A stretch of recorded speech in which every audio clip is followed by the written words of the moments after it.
Hello and welcome to Startups in Bloom, a new video series hosted on Maddyness UK, where experts will come together to discuss the biggest challenges facing startups and scale-ups. My name is Kirsty and I'm Head of Content at Maddyness. Today we'll be looking at marketing and growth in startups and the challenges that come with scaling. To discuss the topic, I'm joined by Anthony Rose, founder and CEO of SeedLegals, and Dr Geraint Evans, who works with numerous large brands and founders of startups on their marketing and growth strategies. Anthony and G, thank you for joining me today. Thank you. Thank you so much. Great to be here. Okay, fantastic. So the first question that's been sent in is about getting the word out about your startup. So the question says, the biggest challenge for us as a new startup is to get in front of potential customers, partners, investors, and so on. What advice can you give to brand new businesses that want to shout from the rooftops? So Anthony, would you like to start on this one? Yeah, because that's a passion point for me.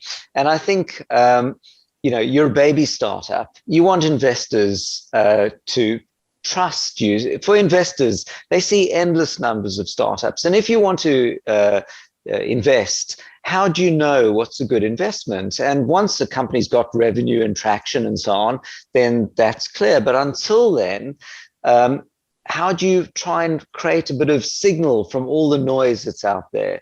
So if I was an investor, the first thing I'd do is do a bit of Google searching. If the company comes up, then it seems to have some sort of traction. If it's invisible, it doesn't.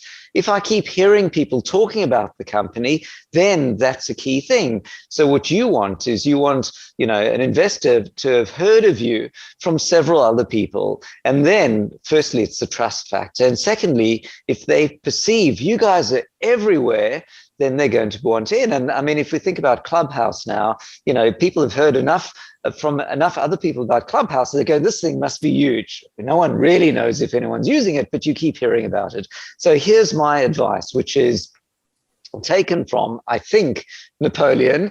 So way back, Napoleon's army was way outnumbered. So what he did is he sent his soldiers out into the hills around the enemy, and a few dozen soldiers went up into the hills and lit fires at night. And the enemy went, oh my God, we're completely surrounded and we're demoralized and we're routed. So what your goal is to punch way above your weight, to try and be much bigger perceived than you really are.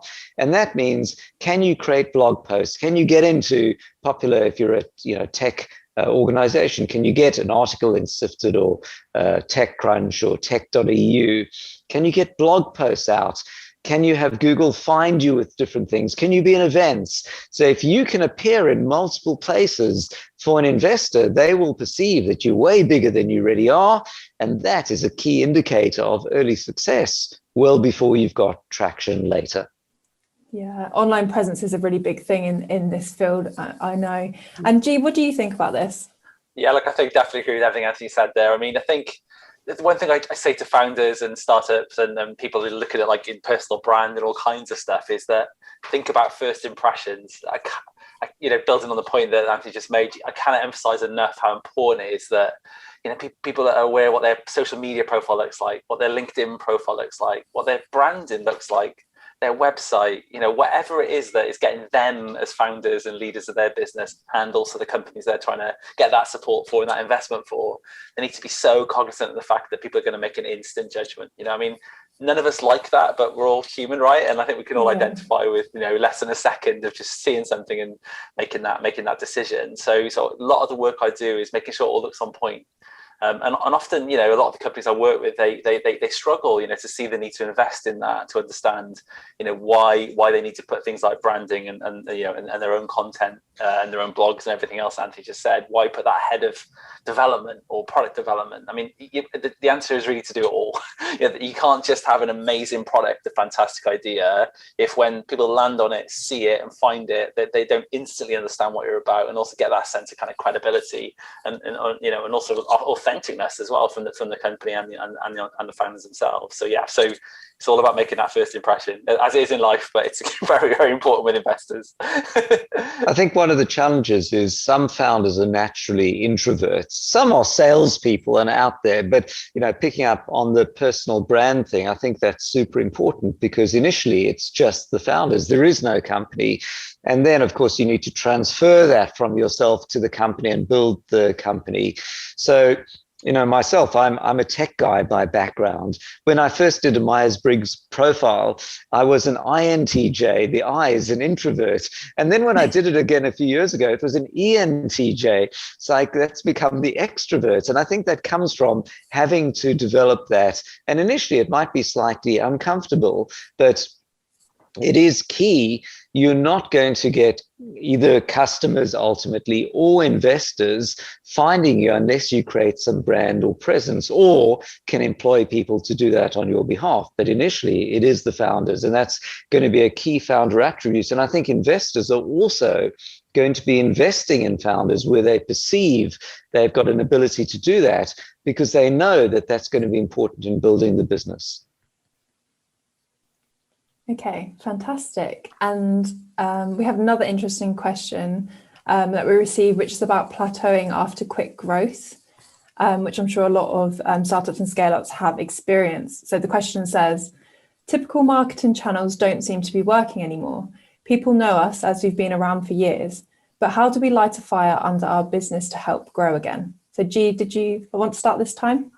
Yeah, look, I think one place to start is to be absolutely brutally honest and audit what you've done to date. I think a lot of the companies I work with and speak to about this topic, that it's quite a common one, but often I've found almost overwhelmingly they've never actually looked at what they've done. They just have a sense that there is a momentum, or as you say, the same old tactics don't work anymore. So the first thing I suggest they do is audit what they've done really carefully, like everything they've done well, everything they haven't done well, really try and learn some lessons from it. And then also look at what their competitors are doing. Again, it sounds almost too simple to say, but the reason I say it is that hardly any companies still look at their competitor set and actually try and make a decision about, whether they've done things better, as good as, or even the techniques their competitors might be using that they're not.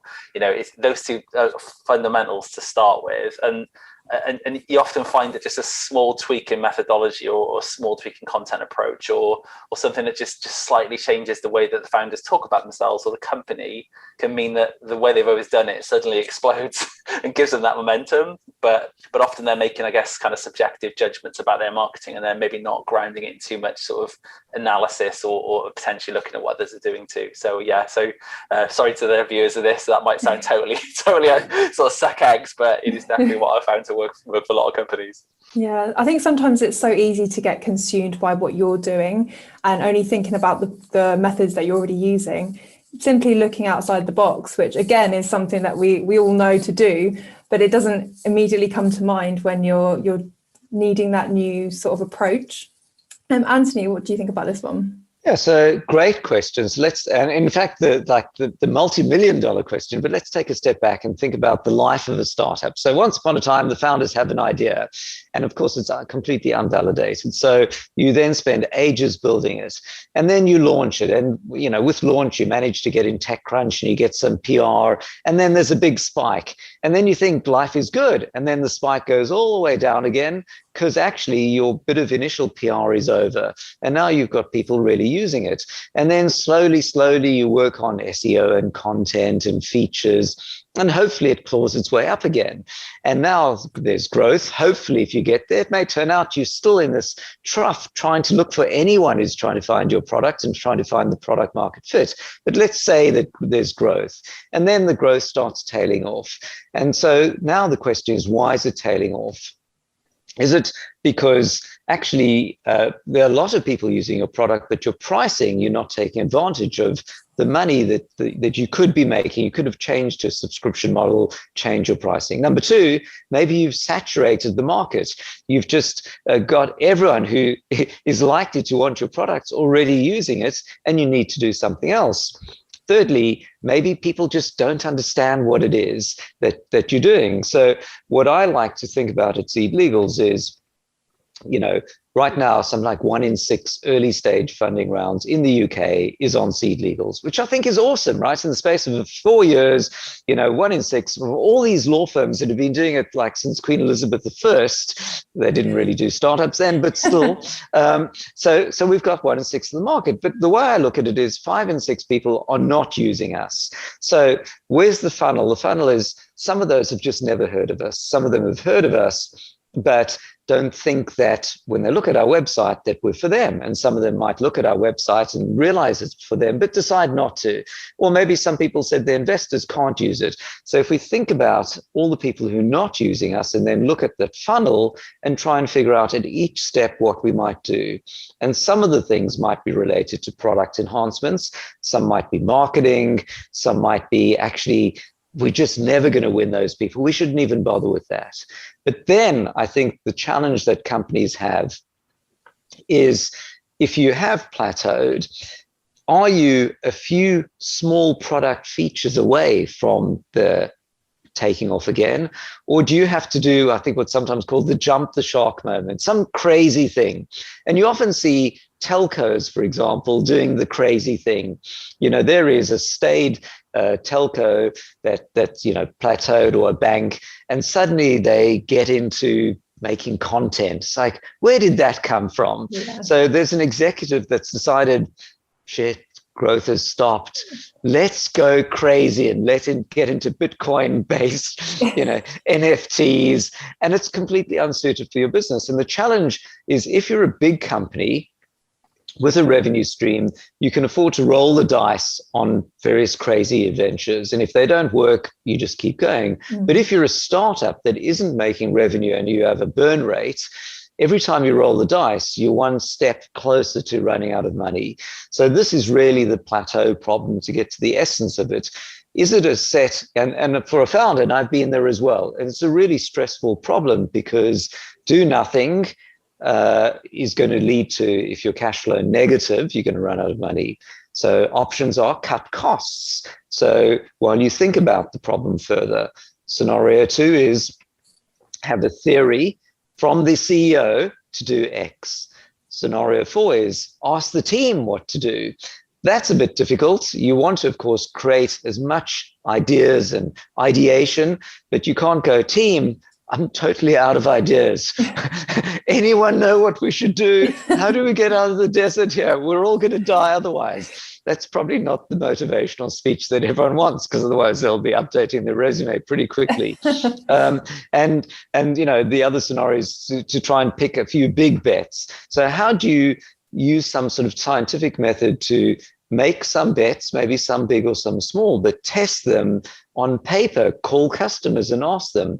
So one of the key things, maybe to wrap up here, is you may want to start by scientifically working out who your current customer base is and talking to them and find out what they're using, what they're not using you for, what additional things, and then find people who are not currently customers. Maybe do some Google AdWords, buy some AdWords for people searching for what you're selling, find and have a survey that they might answer, or maybe reach out to them, even give them a box of chocolates or some money or something to find out what they're using instead. So a lot of it's going to be research. And ultimately, you may have to decide the big thing, which is to pivot your business into something completely different, because nobody is going to is looking for what you have to offer. Or, can you tweak it to get there? Anyway, I hope that was helpful. I think one thing I'd build on that really is that, and Anthony and I've often talked about this too, is that also don't be afraid to get external advice. It's perhaps easy for me to say as the kind of person that consults a lot of companies and, sits on lots of boards and stuff. I appreciate I've got a little bit of a vested interest in this statement, but it's so true. Like not every founder or founder team are naturally skilled or able to do marketing, right? They absolutely might need help to understand this. A lot of the developers or the product designers that I work with, they're excellent at that aspect of it. But marketing is a science as well. There are practical things you can do, exactly the kind of thing that Anthony just said. But don't be afraid to ask for some help as well. They don't have to be excellent at marketing just because you're a founder. Just to get some extra ideas from people and just have a sounding board is often critical. And no doubt, you or your team will then come up with the idea based on, someone like me rambling at you for 5 minutes. But just, the amount of companies that just feel they have to be able to do marketing excellently themselves, that isn't the case. A lot of it is super simplistic, yes, but but some of it does require a little bit of methodology and practice, you know. So yeah, it's just again, don't be afraid to look at external help. Sorry, Anthony. Yeah, I think that's an excellent point, because, you know, it's well known that when people get into a panic or fear mindset, they end up closing avenues of exploration. And whether you're looking at watching Survivor or something, and the person's obsessed with doing so, and you know the answer's just over there, but somehow in your mind, you just can't think outside of the small area of focus. And for that reason, actually asking others, it could be in your team, it could be a trusted confidant, it could be an external advisor who may look at it from a completely different perspective. Of course, the problem you have is if you're cash flow negative, again, you've only got so many spins of the dice before you're out of cash. So if your advisor goes, nice thinking, I think you should just change your business into something else and spend 6 months developing something new, that's kind of, you know, it could be the last roll of the dice. So that may not be an option. So what you want to generally focus on, if you are cash flow positive, you can take big next bets, and maybe you have to take big next bets. Otherwise, one day someone else will have eaten your business. You were the disruptor and you'll be out disrupted. But if you are cash flow negative, then you're really forced to pick things that will get you to cash flow positive fairly soon, or risk the farm on something that may or may not be working, then you're out. Absolutely. I think there comes a time when you're part of a core founder team where you have to decide if you have both the time, the funding, and the need to outsource things such as marketing, because there's only so much that one person can be skilled in doing. And if you want to excel in all different areas, then sometimes it's necessary to bring more people in. By the way, talking of, you know, core founder team, at SeedLegals, there are lots of companies on SeedLegals, and we also see people contacting us when they're founder fallouts. And about 10% of the time on early stage companies, we see the founders have a fallout. And it seems to be increasing a lot post or since COVID. I think the working remotely, you know, loss of business for many businesses makes things stressful. But actually, one of the key founder fallout reasons is when the times are tough and you have to make decisions, and the founders have different views on what to do. And one of them saying we need to take a big bet, the other one saying that's crazy, we'll be out of money, let's do this, or let's go from B2C into B2B. Let's do both of them at the same time. Let's not pivot. So actually, that conflict resolution between founders is super important. I have no idea what the resolution will be, and obviously it's case by case, but it's clearly important that the founders, when they begin working together right at the start, even though times are good, it's a dream, we're going to get together and build stuff, you know that there will be those points that will inevitably come up where you will have to figure out between you a single path that both or all parties buy into. Okay, fantastic. Well, we've just discussed some really interesting insights today, which I think will be great value to scale-ups and startups who are looking to grow. So thank you both so much for taking the time to chat. It's been great to pick your brains on these subjects. Thank you so much. Yeah, it's been such fun. Thanks very much. Okay, fantastic. So thank you for watching episode 1 of Startups in Bloom. If you have any questions you'd like to ask us for future episodes, please tweet them to the Maddyness UK Twitter page, which is @Maddyness_UK. Thank you, and we'll see you next time.